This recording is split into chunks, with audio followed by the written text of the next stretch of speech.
نحمده ونستعينه ونؤمن به ونتوكل عليه ونعوذ بالله من شرور أنفسنا ومن سيئات أعمالنا من يهده الله فلا مضل له ومن يضلل فلا هادي له وأشهد أن لا إله إلا الله وحده لا شريك له وأشهد أن محمدا عبده ورسوله أرسله بالهدى ودين الحق ليظهره على الدين كله ولو كره المشركون اللهم صل على محمد وعلى آل محمد كما صليت على إبراهيم وعلى آل إبراهيم اللهم بارك على محمد وعلى آل محمد كما باركت على إبراهيم وعلى آل إبراهيم إنك حميد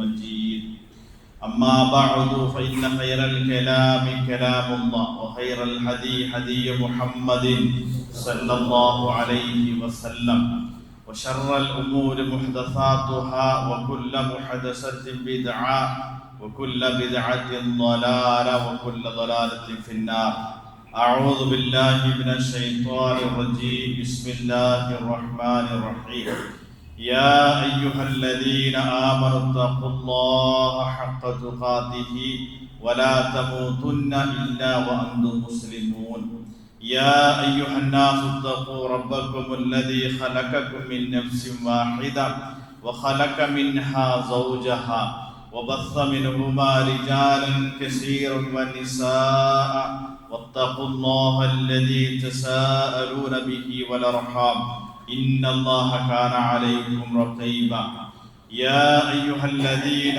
آمنوا اتقوا الله وقولوا قولا سديدا يصلح لكم أعمالكم ويغفر لكم ذنوبكم ومن يطع الله ورسوله فقد فاز فوزا عظيما ولا تمشي في الأرض مرحا إنك لن تخرق الأرض ولن تبلغ الجبال طولا كل ذلك كان سيئه عند ربك مكروها പ്രിയമുള്ള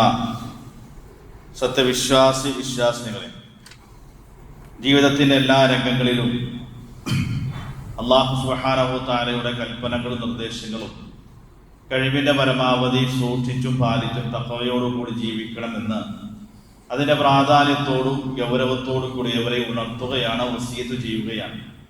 അല്ലാഹു സുബ്ഹാനഹു വ തആല ഇഷ്ടപ്പെട്ട രൂപത്തിൽ ജീവിക്കുവാനും അല്ലാഹുവിൻ്റെ തൃപ്തി കരസ്ഥമാക്കിയ ലോകത്തോട് വിട പറയുവാനും അല്ലാഹു നമുക്ക് തൗഫീഖ് നൽകി അനുഗ്രഹിക്കുമാറാകട്ടെ. വിശുദ്ധ ഖുർആനിലെ 17-ാം അധ്യായം സൂറത്തുൽ ഇസ്രായിലെ 37-38 വചനങ്ങളാണ് ആമുഖമായി ഞാൻ ഓതിക്കേൾപ്പിച്ചത്. സൂറത്തുൽ ഇസ്രായിൽ 23 മുതൽ 38 വരെയുള്ള വചനങ്ങൾ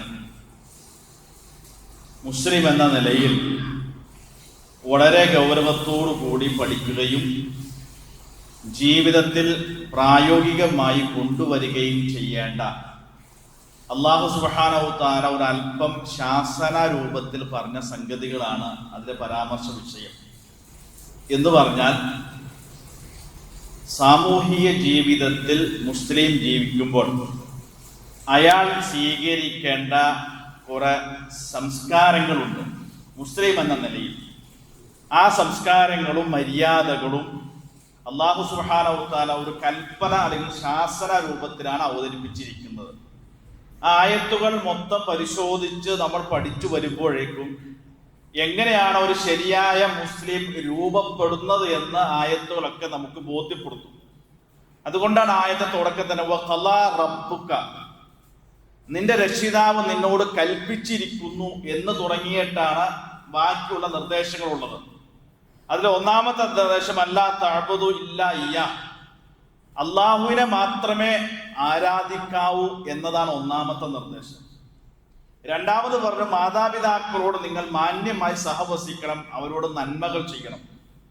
മൂന്നാമത് പറഞ്ഞു നിങ്ങൾക്ക് വ്യക്തിപരമായി സാമൂഹ്യമായി കുറെ ബാധ്യതകൾ സമൂഹത്തോടും വ്യക്തികളോടും ഉണ്ട്, ആ ബാധ്യതകൾ നിങ്ങൾ നിർവഹിക്കണം. ജീവിതത്തിൽ ഒരു നിലക്കും സാമ്പത്തികമായ ദുർവ്യയം, ധൂർത്ത് നിങ്ങൾ സ്വീകരിക്കാൻ പാടില്ല. ധൂർത്ത് പൈശാചിക പ്രവർത്തനയുടെ ഭാഗമാണ്. പിന്നെ പറഞ്ഞു, നിങ്ങൾ ഒരിക്കലും ധനം ചെലവഴിക്കുമ്പോൾ പിശുക്ക് കാണിക്കരുത്. ഒരിക്കലും പിശുക്ക് അള്ളാഹു ഇഷ്ടപ്പെടുന്നതുമല്ല. ഇനി ധനമുണ്ടെന്ന് വിചാരിച്ച് കൈയഴിഞ്ഞ നിയന്ത്രണമില്ലാതെ അത് നശിപ്പിക്കുകയും ചെയ്യരുത്. പിന്നെ നിങ്ങളുടെ ദാരിദ്ര്യം ഭയന്ന് നിങ്ങളുടെ മക്കളെ നിങ്ങൾ കൊന്നുകളയരുത്.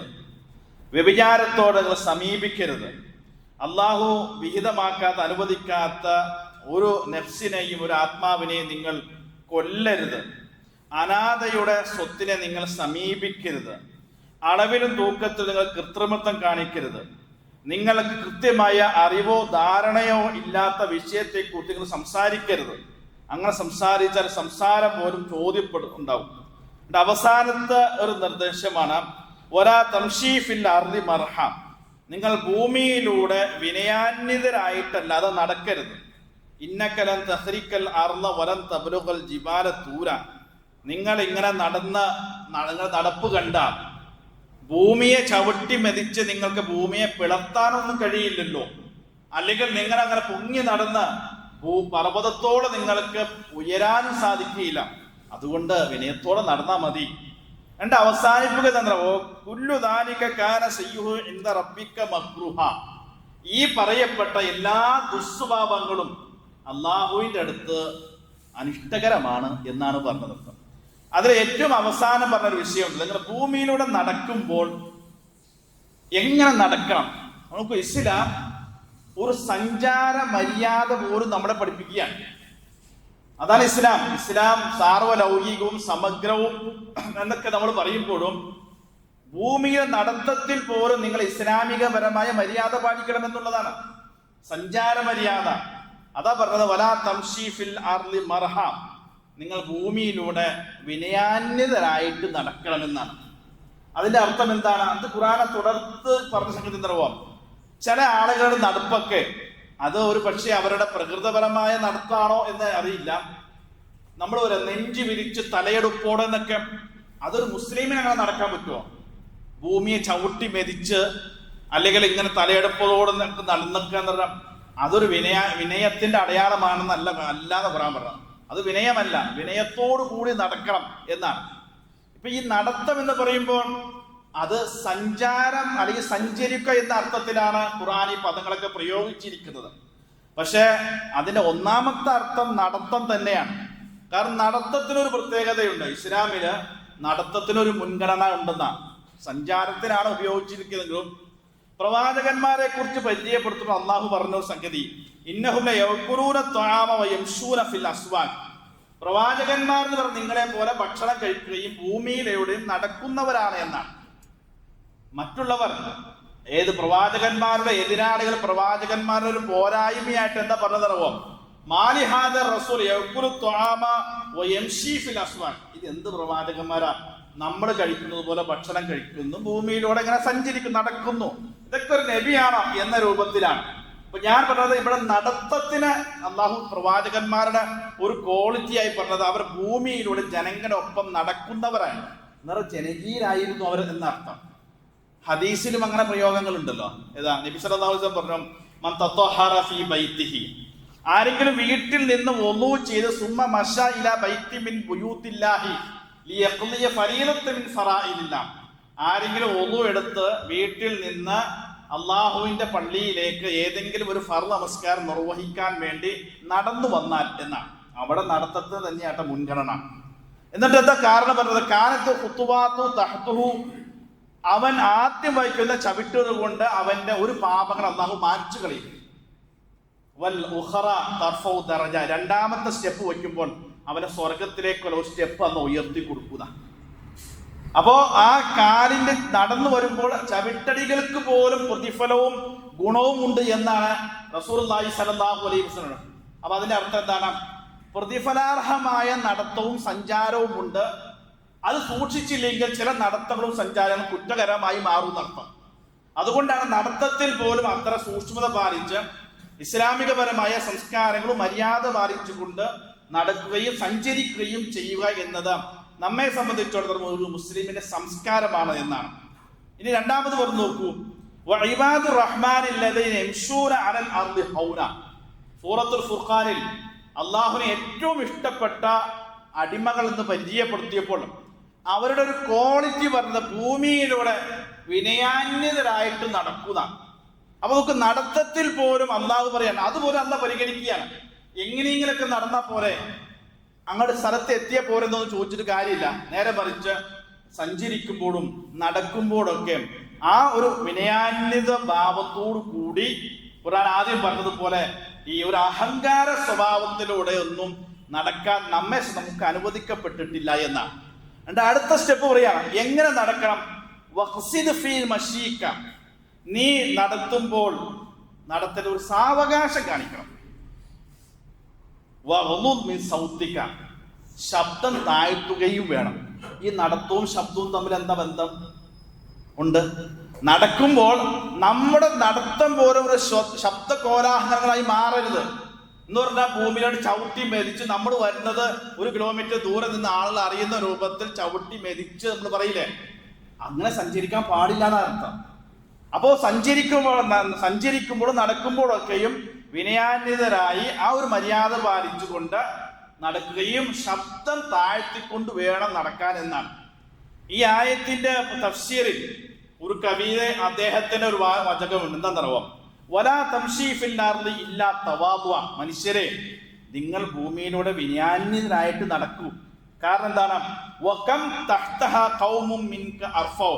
നിന്നെക്കാളൊക്കെ എത്രയും ഉന്നതരായ ആളുകൾ നീ ചവിട്ടി നടക്കുന്ന ഭൂമിയിലടിയിൽ ഒരു പക്ഷെ മറവാടപ്പെട്ടിട്ടുണ്ടാകും. അപ്പൊ നീ ഇങ്ങനെ വല്ല അഹങ്കരിച്ച് നടക്കണ്ട. നിന്നേക്കാൾ ഉന്നതരും മഹത്തുക്കളുമായ ആളുകൾ ഈ ഭൂമിയുടെ ഉള്ളിൽ അടിയിലുണ്ടാകും. അതുകൊണ്ട് അവർ അല്പസ്വല്പം മര്യാദയും മാന്യതയും പാലിച്ച് ഒന്ന് വിനയാന്യതരായി നടക്കൂ എന്നാണ് അതിന്റെ വിവക്ഷ എന്നാണ് പറഞ്ഞത്. അപ്പൊ നടത്തത്തിൽ ആ ഒരു മര്യാദ സ്വീകരിക്കണം എന്നുള്ളത് ഖുർആന്റെ ഒന്നാമത്തെ നിർദ്ദേശം. രണ്ടാമത് പറയാണ്, സഞ്ചരിക്കുമ്പോൾ അല്ലെങ്കിൽ നടക്കുമ്പോഴൊക്കെയും നമ്മൾ അഭിമുഖീകരിക്കേണ്ടി വരുന്ന ഒരു വലിയ പ്രശ്നം എന്താണെന്നറിയോ? പലപ്പോഴും നമുക്ക് ആ യാത്രയിൽ സഞ്ചാരത്തില് പലവരെ അഭിമുഖീകരിക്കേണ്ടി വരും. ഒരാവശ്യം ഉണ്ടാവില്ല. ഇന്ന് ആളുകളെ സംബന്ധിച്ചിടത്തോളം എന്തെങ്കിലും കാര്യം പറഞ്ഞ് തെറ്റാൻ കാരണം കണ്ടെത്തുക. ഒരു പ്രശ്നമില്ലെങ്കിലും ശരി, എന്തെങ്കിലും പ്രശ്നം നമ്മൾ സൂക്ഷിച്ചു പോയാലും ശരി, ഇങ്ങോട്ട് ആളുകൾ പലരും അവിവേകത്തോടു കൂടി പെരുമാറും. അപ്പൊ അത് മുന്നിൽ കണ്ട ഖുർആൻ പറയാണ്, വഇദാ ഖാതബഹുമുൽ ജാഹിലൂന ഖാലൂ സലാമ. ഇത് നടത്തത്തെ കുറിച്ച് സഞ്ചാരത്തെ കുറിച്ച് പറയുമ്പോൾ ചേർത്ത് പറഞ്ഞ, നിങ്ങളോട് ആരെങ്കിലും അവിവേകത്തോടു കൂടി പെരുമാറിക്കഴിഞ്ഞാൽ പിന്നെ അവരുമായി തർക്കിച്ച് അതിന് എന്തെങ്കിലും തീരുമാനമുണ്ടാക്കി അവിടെ നിൽക്കലല്ല, ഖാലൂ സലാമ, പെട്ടെന്ന് അവരെ ഒഴിവാക്കി നിങ്ങൾ വഴിക്ക് മാറിക്കൊള്ളുന്നതാണ്. ഇത് നമ്മൾ ശ്രദ്ധിക്കേണ്ട സംഗതിയാണ്. എന്താ കാരണം? നമ്മൾ ചിലപ്പം വാഹനത്തിലാകാം, അല്ലെങ്കിൽ നടത്തത്തിലാകാം, സഞ്ചാരത്തിലൊക്കെ പലരും ചെറിയ നിസ്സാരമായ കാര്യങ്ങൾക്ക് വേണ്ടി നമ്മളുമായി നമ്മുടെ ഭാഷയിൽ ഉടക്കുണ്ടാക്കാനൊക്കെ ചിലപ്പോൾ വന്നേക്കാം.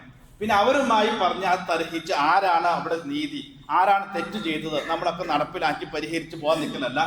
നമുക്ക് കണ്ടാൽ മനസ്സിലായി, ഖുർആനിൽ അങ്ങനെ ഒരു ഓപ്ഷൻ ഇല്ലേ? വഅരിദ് അനിൽ ജാഹിലീൻ, വിവേകമില്ലാത്ത അല്ലെങ്കിൽ കാര്യങ്ങളൊക്കെ തിരിച്ചറിയില്ലാത്ത, അങ്ങനെ പെരുമാറാൻ അറിയാത്ത ആളുകളൊക്കെ അവോയ്ഡ് ചെയ്യാന്ന അങ്ങനെ ഒരു ഓപ്ഷൻ ഖുർആനിലുണ്ട്. എല്ലാവരെയും പരിഗണിക്കുന്നവരാ, ഒഴിവാക്കേണ്ടവരെ അവോയ്ഡ് ചെയ്യേണ്ടവരെ അവോയ്ഡ് ചെയ്യണം. നമ്മൾ അതിന് മറുപടി പറയുന്നത് അവർക്ക് അതൊന്നും പരിഗണിക്കാൻ അർഹിക്കുന്നവരല്ല എന്നാണ്. അപ്പൊ അത് സഞ്ചാരത്തിലും നടത്തത്തിലും നമ്മൾ ശീലിക്കണം, ശ്രദ്ധിക്കണം എന്നുള്ളതാണ്. പിന്നെ ഖുർആൻ പറഞ്ഞ മറ്റൊരു സംഗതി എന്താണെന്നറിയോ? നമ്മൾ സഞ്ചരിക്കുമ്പോൾ വഴിയിലൂടെയൊക്കെ പലതും കാണും, പല സംഭവങ്ങളൊക്കെ ഉണ്ടാവും.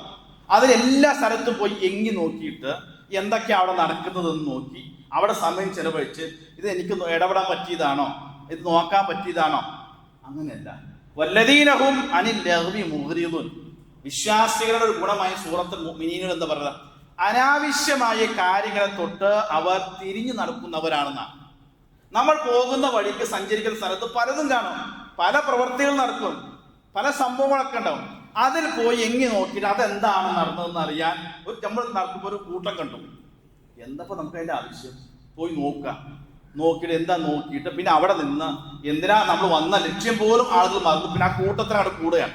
അപ്പൊ അനാവശ്യമായ കാര്യങ്ങൾക്ക് നിങ്ങൾ പങ്കാളികളാകാതെ അതിനെ തൊട്ടൊക്കെ നമുക്കൊരു ബോധ്യം ഉണ്ടല്ലോ, ആ ബോധ്യം ഉണ്ടെങ്കിൽ അതിനെ തൊട്ട് തിരിഞ്ഞു നടക്കണമെന്നാണ്. അപ്പോൾ നമുക്ക് നമ്മൾ ഇറങ്ങുന്ന സ്ഥലങ്ങളിലൊക്കെയും പല തരത്തിലുള്ള പോസ്റ്ററുകളും ചിത്രങ്ങളൊക്കെ ഒരു പക്ഷെ നമ്മൾ അങ്ങോട്ട് നോക്കുന്നുണ്ടാവൂല, പക്ഷെ പുറമെ ഒരാൾ നോക്കുമ്പോൾ അയാൾ നോക്കിയിരിക്കുന്നത് അങ്ങോട്ടാണെന്ന് അത്ര സാഹചര്യങ്ങൾ നമ്മൾ ഒഴിവാക്കാനല്ല നല്ലത്.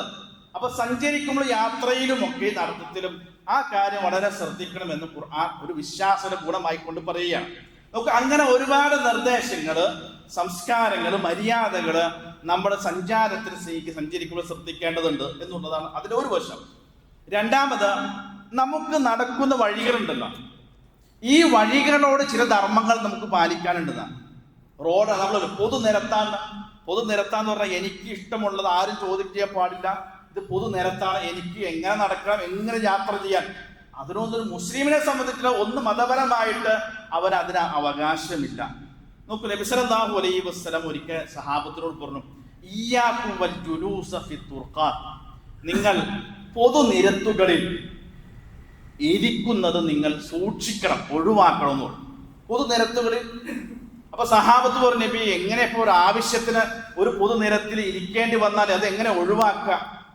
അപ്പൊ നബി സല്ലല്ലാഹു അലൈഹി വസല്ലം പറഞ്ഞു, ശരി, അങ്ങനെയാണെങ്കിൽ അഅതു ത്വരീഖ ഹഖ്ഖഹു, എന്നാൽ നിരത്തുകൾക്ക്, വഴികൾക്ക് ചില ധർമ്മങ്ങളുണ്ട്, ആ ധർമ്മങ്ങൾ നിങ്ങൾ വകവെച്ചു കൊടുക്കുന്നു.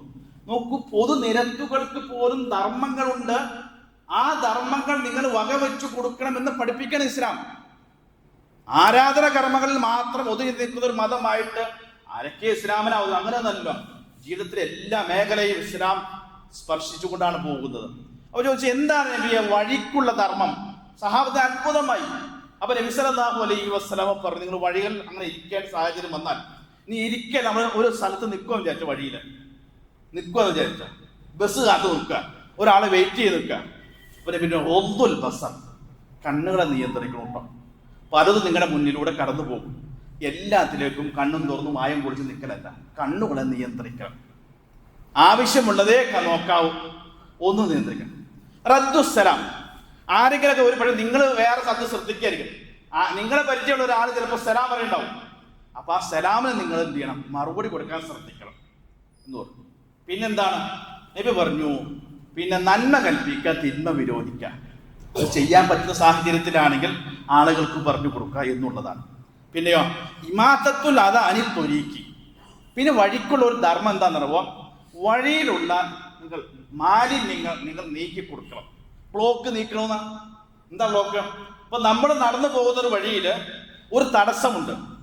ഇപ്പൊ ഇനി ബ്ലോക്കാന്ന് വിചാരിച്ച, അപ്പൊ നമുക്ക് അങ്ങനെ ഒരു സാഹചര്യം ഇടപെടാൻ പറ്റുന്ന സാഹചര്യമാണ്, സന്ദർഭമാണ് എങ്കിൽ അവിടെ ഉണ്ടായ ആ ബ്ലോക്ക് പ്രയാസങ്ങൾ പരിഹരിക്കാൻ നമ്മുടെ ഇടപെടൽ കൊണ്ട് പറ്റുമെങ്കിൽ നമുക്കൊന്ന് ഇടപെട്ടുകൊണ്ട് അത് പരിഹരിച്ചുകൊണ്ട് നിങ്ങൾ സഹായിക്കണം. നബി ഉദാഹരണം പറഞ്ഞ എന്താണെന്നറിയോ?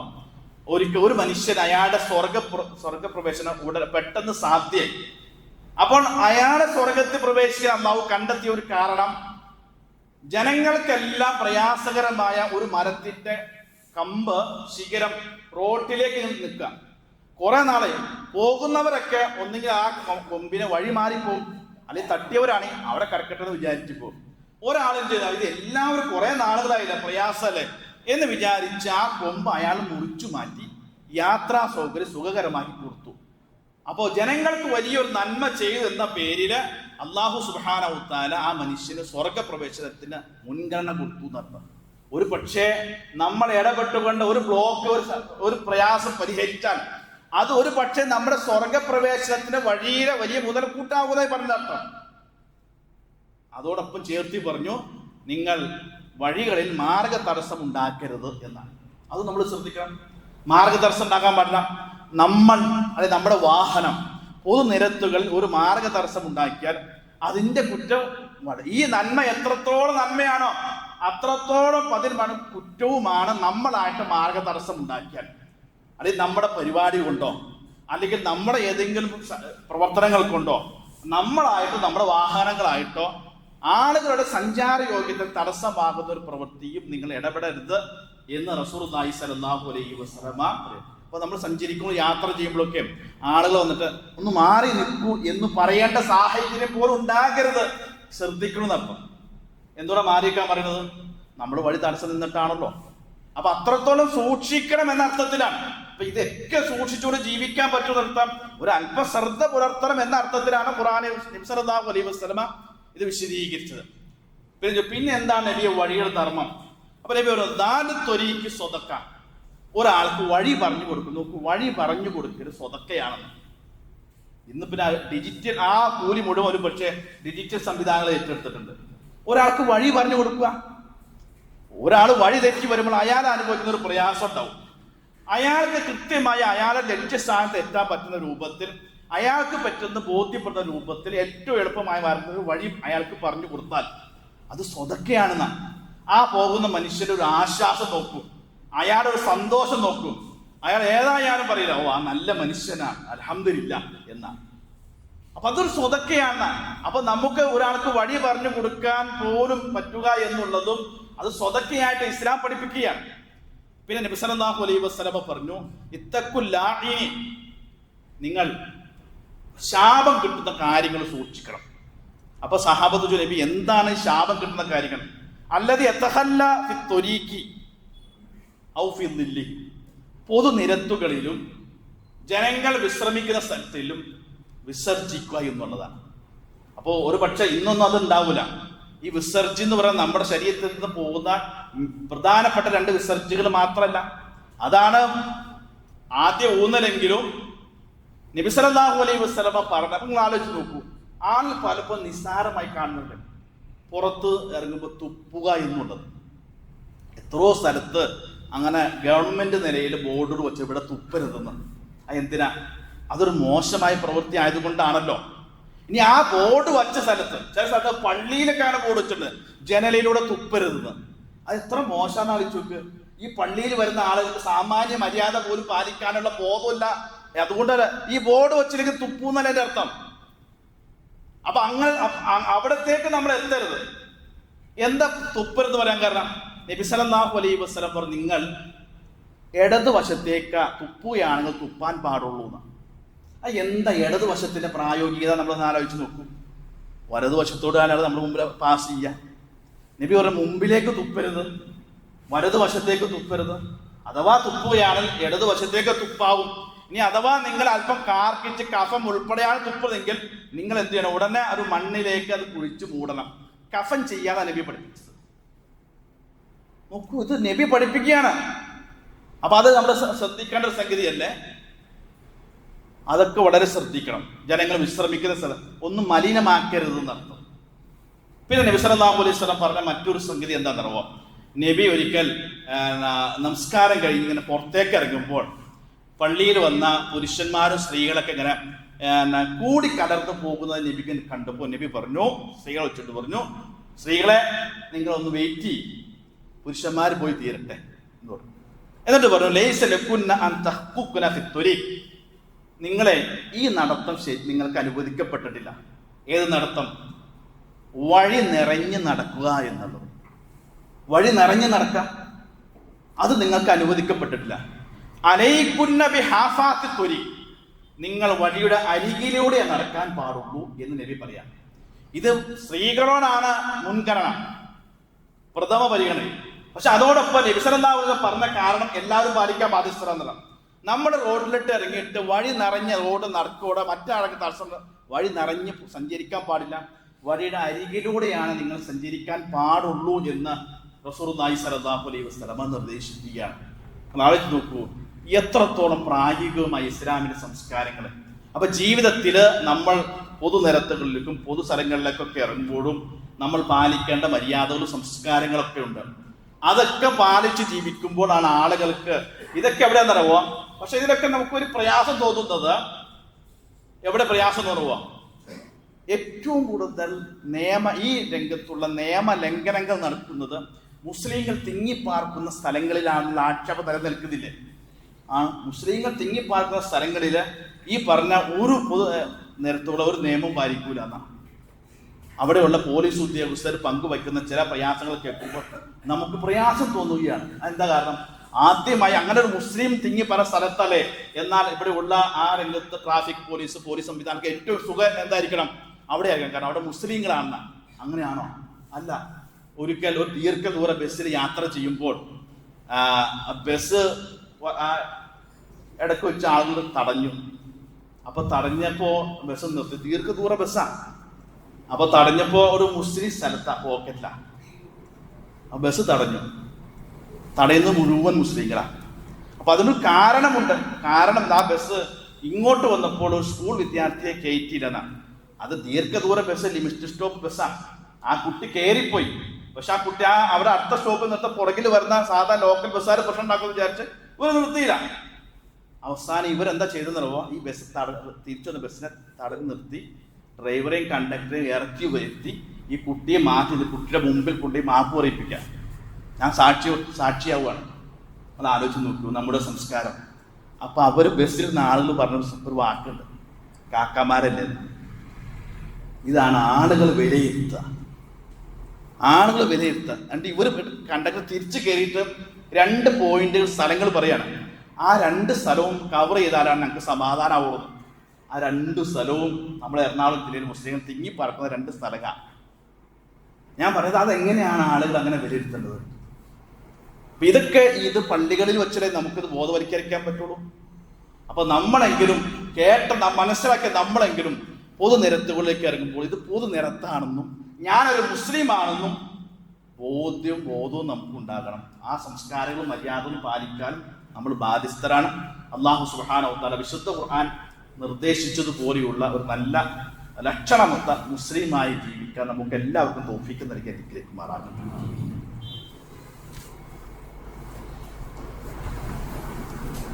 അൽഹംദുലില്ലാഹി റബ്ബിൽ ആലമീൻ വസ്സലാത്തു വസ്സലാമു അലാ അഷ്റഫിൽ മുർസലീൻ വഅലാ ആലിഹി വസ്വഹ്ബിഹി അജ്മഈൻ. അമ്മാ ഒരിക്കൽ കൂടി അല്ലാഹുവിന്റെ കൽപ്പനകൾ പാലിച്ച് ജീവിക്കണമെന്ന് ഉണർത്തുകയാണ്. നബി സല്ലല്ലാഹു അലൈഹി വസല്ലം ഒരിക്കൽ മുസ്ദലിഫയിൽ നിന്ന് യാത്ര പോരാ. അപ്പൊ മുസ്ദലിഫയിൽ നിന്ന് പോരുന്ന വഴിക്ക് എല്ലാവരും വാഹനത്തിൽ കയറിയപ്പോൾ ആളുകൾ കയറിയവർ പെട്ടെന്ന് തന്നെ ഈ വാഹനം വേഗത്തിൽ പോകാൻ വേണ്ടി അതിന് 2 അടി അടിച്ചുകൊണ്ട് സ്പീഡിൽ ഓടിക്കാൻ. അപ്പൊ നബി അത് കണ്ടു. അപ്പൊ നബി വിളിച്ചു, അയ്യുഹന്നാസ്, ജനങ്ങളെ, സക്കീന ഒന്ന് സാവകാശം കാണിക്കൂന്നാണ്. അപ്പൊ വാഹനത്തിൽ പോകാൻ ഒരു മര്യാദ ഉണ്ടെന്നർത്ഥം. വാഹനം നമ്മൾ വില കൊടുത്തു വാങ്ങിയ നല്ല വിലപിടിപ്പുള്ള നമ്മൾ ഉദ്ദേശിക്കുന്ന ഹൈ സ്പീഡിൽ പോകുന്ന വാഹനമൊക്കെ ആയിരിക്കും. എല്ലാ സുരക്ഷാ സംവിധാനമൊക്കെ ഉണ്ടാകും, ശരി. പക്ഷെ വാഹനത്തോടും ഒരു മര്യാദ പാലിക്കുന്ന ശ്രദ്ധ പഠിപ്പിക്കണം. ഒരു സാവകാശം കാണിക്കുക. മറ്റു വാഹനങ്ങളൊക്കെ ഉണ്ടല്ലോ എന്ന് നബി സല്ലല്ലാഹു അലൈഹി വസല്ലം പഠിപ്പിച്ച എന്താണെന്നറിയോ, വാഹനങ്ങൾക്കുമുണ്ട് ഒരു മര്യാദ ഓടിക്കുമ്പോൾ എന്നർത്ഥം. നിങ്ങൾ ആലോചിച്ച് ഞാൻ ശ്രദ്ധിച്ച സംഗതി, ഈ വിദേശ നിർമ്മിത വാഹനങ്ങളുടെ ഹോൺ നിങ്ങൾ ശ്രദ്ധിച്ചിട്ടുണ്ടോ? ഏറ്റവും സൈലന്റ് ഹോണായിരിക്കും വിദേശ നിർമ്മിതകൾക്ക്. നമ്മുടെ നാട്ടിലെ വണ്ടികളുടെ ഹോൺ ആലോചിച്ച് നോക്കുക, അടുത്തൂടെ പോകാനും പറ്റില്ല. ഇത് നമ്മൾ അങ്ങനെ ശീലിച്ചു. നല്ല വലിയ ഒച്ച ഉണ്ടെങ്കിലാണ് വലിയ വാഹനം ആകുന്നത്. റോഡിലേക്ക് ഇറങ്ങിയ കാതിൽ അടുത്ത ശബ്ദത്തിൽ ഹോൺ അടിച്ച് ആവശ്യം ഉണ്ടാവില്ല. സിഗ്നല് കിടക്കാം. അപ്പൊ ആ സിഗ്നല് ആ റെഡ് മാറി കഴിഞ്ഞാൽ പോകാം, എന്നാലും ഹോൺ അടിക്കണം. ഇതൊക്കെ നമ്മൾ ശ്രദ്ധിക്കണ്ടേ. നബി സല്ലല്ലാഹു അലൈഹി വസല്ലം എന്താ പറഞ്ഞത്? യഥാർത്ഥ മുസ്ലിം എന്ന് പറഞ്ഞാൽ അവന്റെ കയ്യിൽ നിന്നും നാവിൽ നിന്നും മറ്റുള്ളവർ സുരക്ഷിതരായിരിക്കണം എന്നർത്ഥം. അപ്പൊ അത് വിശാലമാണ്. നമ്മുടെ കയ്യെ പ്രവൃത്തി എല്ലാത്തിൽ നിന്നും മറ്റുള്ള നമ്മളെയും കൊണ്ട് ഒരു പ്രയാസം അനുഭവിക്കുന്ന ഒരു സാഹചര്യമോ അന്തരീക്ഷം ഉണ്ടാകാതിരിക്കാൻ നമ്മൾ ശ്രദ്ധിക്കണം പൊതുസമൂഹത്തിൽ എന്നാണ് റസൂലുള്ളാഹി സ്വല്ലല്ലാഹു അലൈഹി വസല്ലമ നിർദ്ദേശിച്ചത്. അതൊക്കെ ഒരു മുസ്ലിം എന്ന നിലയിൽ നമ്മൾ പാലിക്കേണ്ടതാണ്. പൊതുസമൂഹത്തിന്റെ ഇടയിലൊക്കെയും നമ്മളാണ് ഏത് നിയമവും പാലിക്കാൻ ബാധ്യസ്ഥർ എന്ന നിലയിൽ നമ്മളാണ് ജനങ്ങൾക്ക് മുമ്പിൽ മാതൃകായോഗ്യരായി ജീവിക്കേണ്ടവർ. നമ്മൾ തന്നെ നിയമങ്ങൾ തെറ്റിക്കാൻ തുടങ്ങിക്കഴിഞ്ഞാൽ പിന്നെ ഇത് പാലിക്കാൻ സമൂഹത്തിലെ ആളുകൾ വളരെ കുറവായിരിക്കും. അതുകൊണ്ട് സൂക്ഷ്മത പാലിക്കാൻ ശ്രദ്ധിക്കാൻ. അല്ലാഹു സുബ്ഹാനഹു വ തആല ഇഷ്ടപ്പെട്ട രൂപത്തിൽ ജീവിച്ചു മരിക്കാൻ നമുക്കെല്ലാവർക്കും തൗഫീഖ് നൽകി അനുഗ്രഹിക്കുമാറാകട്ടെ. രോഗികളായ ആളുകൾ ആശുപത്രി വീടുകളിൽ ഉണ്ട്, ദുആ കൊണ്ട് വസിയത്ത് ചെയ്ത ആളുകൾ, അള്ളാഹു അവരെല്ലാം രോഗങ്ങൾ പൂർണ്ണ ശിഫ നൽകി അനുഗ്രഹിക്കുമാറാകട്ടെ. മരണപ്പെട്ടു പോയ ആളുകൾക്ക് അള്ളാഹു മഗ്ഫിറത്തും മർഹം നൽകി അനുഗ്രഹിക്കുമാറാകട്ടെ. ഇസ്ലാമിന് മുസ്ലിം സമൂഹത്തിന് അള്ളാഹു ഇസ്സത്ത് പ്രദാനം ചെയ്യുമാറാകട്ടെ.